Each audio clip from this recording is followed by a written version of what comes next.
శ్రీ గురువే నమ. ఓం శ్రీమాత్రే నమ. ఓం సర్వమంగళాయ నమ. ఈరోజు బుద్ధిరేఖ గురించి మరో వీడియో తెచ్చాం. ఎందుకంటే బుద్ధిరేఖ, ఆత్మరేఖ లేక హృదయరేఖ, ఆయుష్ రేఖ శరీరానికి ఆయు పట్లు. అందుకని అన్ని మొత్తం చెప్పుకుంటూ వస్తున్నాను. ఈరోజు జీవిత రేఖ, హృదయ రేఖ, శీర్ష రేఖలు మూడు ఒకే చోట నుండి పుట్టిన ఇలా ఉంది కదా. ఇది ఆయుష్ రేఖ, ఇది బుద్ధి రేఖ, ఇది హృదయ రేఖ. చూడండి, అంటే పైకి పోవచ్చు, లేకపోతే ఎలా అంటే ఆయుష్ రేఖ, బుద్ధి రేఖ, హృదయ రేఖ నేను చాలా చూశాను.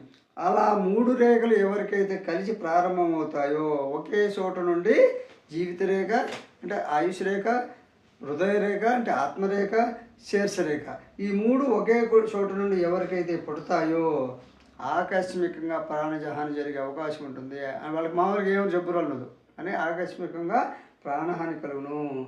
కానీ ధనం అయితే వస్తుంది, ధనం అయితే వస్తుంటుంది, కానీ ప్రాణహాని విషయంలో మాత్రం జాగ్రత్తలు చెప్పడం కష్టము. అంతే కదా. ఈ ధనం కూడా వచ్చుట పోవుట అనేటువంటివి కూడా ఆకస్మికంగా వస్తూ ఉంటాయి. ధనం అనేది ఆకస్మికంగా లాభం వస్తుంది, ఆకస్మికంగానే పోతూ ఉంటుంది. కాబట్టి ఈ మూడు రేఖలు ఒకే చోట ఉన్నవాళ్ళు ఖచ్చితంగా నేను చెప్పినటువంటి అనుభవం నుండి అర్థం చేస్తే కొన్ని రేఖలు పైకి పోవడమో, చతురస్రం ఏర్పడడం, రక్షణ ఏర్పడుతుందని చెప్తున్నాను.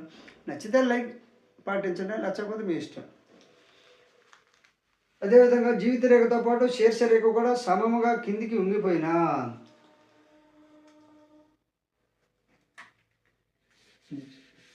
జీవిత రేఖతో పాటు శీర్ష రేఖ కూడా సమంగా ఉంగిపోయింది వచ్చేసి, ఇది కూడా దీంతో పాటు కిందకు వచ్చేసింది. ఎవరికైతే జీవిత రేఖతో పాటు శిరోరేఖ లేక బుద్ధి రేఖ కూడా సమంగా కిందికి ఉంగిపోతుందో అలాంటి వారు ఆత్మహత్య చేసుకును. అలాంటి వారు ఆత్మహత్య చేసుకును. చూడండి, వీళ్ళకి ఒక్కోసారి ఇలా ఉంటుంది, ఇలా ఉంటుంది, ఇలా కూడా ఉంటుంది. ఈ విధంగా మామూలుగా ఇట్లా ఉంటుంది. ఈ విధంగా ఆయుష్ రేఖతో కలిసి రావడము, దాంతోపాటు కిందకి రావడము, దాని నుంచి కడించుకుంటూ కిందకి రావడము, ఇవన్నీ కూడా ఆత్మహత్యకి. చూడండి, ఆయుష్ రేఖతో పాటు బుద్ధి రేఖకి దాంతోపాటు ఎలా రావచ్చు, ఎలా కిందికి రావచ్చు. అంటే ఆయుష్ రేఖతో పాటు బుద్ధి రేఖ కూడా కిందకి కానీ వస్తే ఆత్మహత్య చేసుకుని వారవును. ఆత్మహత్య చేసుకునే వరకు ఆ విధంగా రేఖ కిందకి దిగుతుంది. దాంతోపాటు అదేవిధంగా ఆయుష్ రేఖ, శీర్ష రేఖ ఒకే చోట పుట్టి వెంటనే విడిపోయి తమ తమ మార్గంలోకి పోయిన వారికి, ఇప్పుడు ఆయుష్ రేఖ, బుద్ధి రేఖ ఒకే చోట పుట్టాయి, ఇలా పుట్టాయి, లేకపోతే ఇలా పుట్టాయి, ఇలా పుట్టాయి. పుట్టిన వెంటనే విడిపోద్ది. ఇది మామూలుగా చంద్రస్థానం పోవాలి. ఇది ఆయుష్ రేఖ, బుద్ధి రేఖ ఒకే చోట పుట్టే వెంటనే విడిపోద్ది, కలిసి రాకుండా వెంటనే విడిపోయి వాటి గమ్యాలకి, అంటే బుద్ధి రేఖ చంద్రస్థానానికి, ఆయుష్ రేఖ అనుబంధ రేఖల కిందికి అలా ఎవరికైతే వస్తుందో రేఖలు, వారు స్వతంత్రాభిలాష, ఉత్సాహం ఉంటుంది. స్వతంత్రాభిలాష ఉంటుంది, ఉత్సాహం ఉంటుంది, బుద్ధి ఉంటుంది, మంచి బుద్ధి ఉంటుంది, మంచి శక్తి ఉంటుంది, మంచి పరాక్రమం ఉంటుంది. అంటే శుభలక్షణాలన్నీ ఉంటాయి. అంటే ఈ రేఖలు అనేటువంటివి ఈ విధంగా ఒకే చోట పుట్టి వెంటనే విడిపోయి ఎవరి గమ్యానికి బట్టి ఆయుష్ రేఖ రావాల్సింది ఆ మణిబంధ రేఖల దగ్గరికి, బుద్ధి రేఖ రావాల్సింది చంద్రస్థానానికి వస్తే మంచిది, శుభలక్షణాలు ఉండను. అదేవిధంగా జీవిత రేఖ, శిరోరేఖ ఎక్కువగా విడిపోయి ప్రారంభించిన, జీవిత రేఖ, శీర్ష రేఖ ఎక్కువగా విడిపోయి ప్రారంభించిన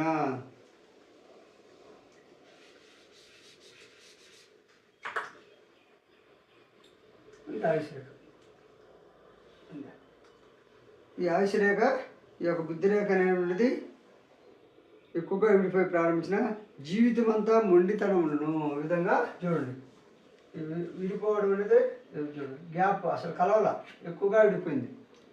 ఎక్కువైతే జీవితం అంతా మొండితనము, అదేవిధంగా దురుసుతనము, అదేవిధంగా తలబిరుసు, అదేవిధంగా తలబిరుసు ఉండును. తలబిరుసు, మొండితనము, స్వతంత్ర అభిలాష, ఉత్సాహము, బుద్ధి, శక్తి, పరాక్రమం మొదలైనటువంటి శుభలక్షణాలు ఉండును. అంటే జీవితరేఖ, శీర్షరేఖ ఎక్కువగా విడిపోయి ప్రారంభించిన వారు జీవితం అంతా మొండితనంతో, దురుస్తనంతో, తలబిరుసుతో, అంటే అహంకారం ఉంటుంది. తలబిరుసు అంటే ఎవరు చెప్పినా వినరు, అర్థం చెప్పింది మనం వినాలి. స్వాతిశయము, అడిగిన దానికి సరైన జవాబు చెప్పలేని వారుగా, అంటే మనం ఏదైనా అడిగితే వాళ్ళ దగ్గర ఆన్సర్ ఉండదు, జవాబు ఉండదు, అలాంటి వారుగా ఉందరు. మొదలగు స్వతంత్ర అభిలాష, ఉత్సాహము, బుద్ధి, శక్తి, పరాక్రమము మొదలైన శుభలక్షణాలు ఉండును. అదేవిధంగా జీవితరేఖ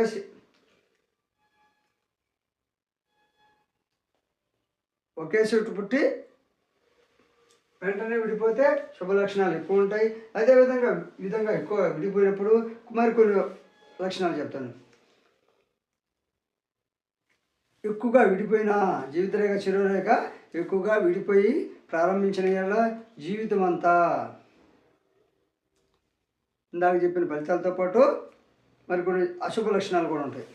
ఏంటంటే జీవితం అంతా మొండితనము, దురుస్తనము, అదేవిధంగా జవాబు చెప్పలేని వారుగా, పట్టిన పట్టు విడవకుండా ఉండేవారుగా, అనేక అవలక్షణాలు, తనదే రాజ్యం అన్నట్లు సంచరించుదురు. అంటే గ్యాప్, ఈ యొక్క రెండు రేఖల యొక్క గ్యాప్ ఎక్కువ ఉంటే అవలక్షణాలు ఎక్కువ ఉంటాయి. అంటే శుభలక్షణాలతో పాటు అవలక్షణాలు కూడా ఉంటాయి.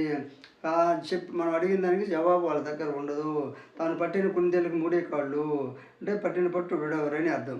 అనే అవలక్షణాలతో తనదే రాజ్యము, అంటే ఇక నేనేం చేసినా అడిగేవాడు లేడు అనేటువంటి లక్షణాలు ఉంటాయి. అదేవిధంగా ఈ విధంగా కలిసి వెంటనే బయలుదేరితే మాత్రం, అంటే బుద్ధి రేఖ, రెండు రేఖ వెంటనే బయలుదేరితేనేమో కొన్ని శుభ లక్షణాలు ఎక్కువ ఉంటాయి. విడిపోతేనేమో ఇది మొండి లక్షణాలు ఉంటాయి. అదేవిధంగా జీవితరేఖ, శీర్షరేఖ ఎక్కువ దూరం కలిసిపోయినా, ఈ బుద్ధిరేఖ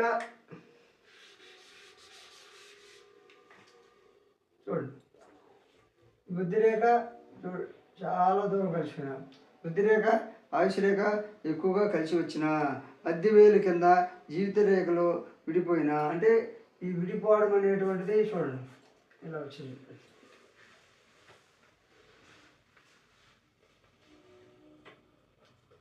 విడిపోయింది మధ్య వేలు కింద, ఈ నుంచి బుద్ధిరేఖ విడిపోయింది. బుద్ధిరేఖ మధ్య వేలు దాకా కలిసి ఆయుషరేఖతో కలిసి వచ్చింది. ఆ బుద్ధిరేఖ కింద విడిపోయి విడిగా వచ్చింది. అంటే మధ్య వేలు కింద శీర్షరేఖ, హృదయరేఖ, ఆత్మ అంటే ఆయుషరేఖను ఎప్పుడైతే విడిపోతుందో, ఆ విడిపోయినటువంటి వ్యక్తి యొక్క లక్షణాలు ఎలా ఉంటాయంటే, స్వతంత్ర లక్షణములు తక్కువ, స్వతంత్రంగా ఆలోచనలు తక్కువ, పరాధీనత ఎక్కువ, అంటే పరుల దగ్గర పనిచేసేవారుగా ఉంటారు. ఇతరుల సలహాను ఆపేక్షించేవారు, అంటే ఇతరులు ఏదైనా చెప్తే అది తప్పు అని చెప్పి ఆక్షేపించేవారుగా ఉంటారు. ఇతరుల సాయం లేనిదే, ఇతరుల సహాయ సహకారం లేకుండా బతకడం కష్టము.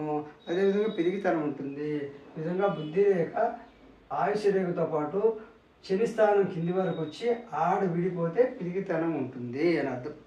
ఇతరుల సాయం లేనిదే బతకలేరు. అదేవిధంగా ఆక్షేపిస్తారు, ప్రతిదానికి అది బాగాలేదు ఇది బాగాలేదని ఆక్షేపించేవారుగా ఉంటారు.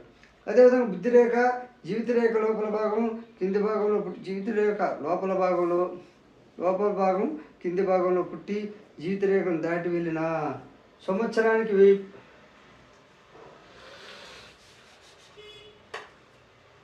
ఇది ఆయుష రేఖ.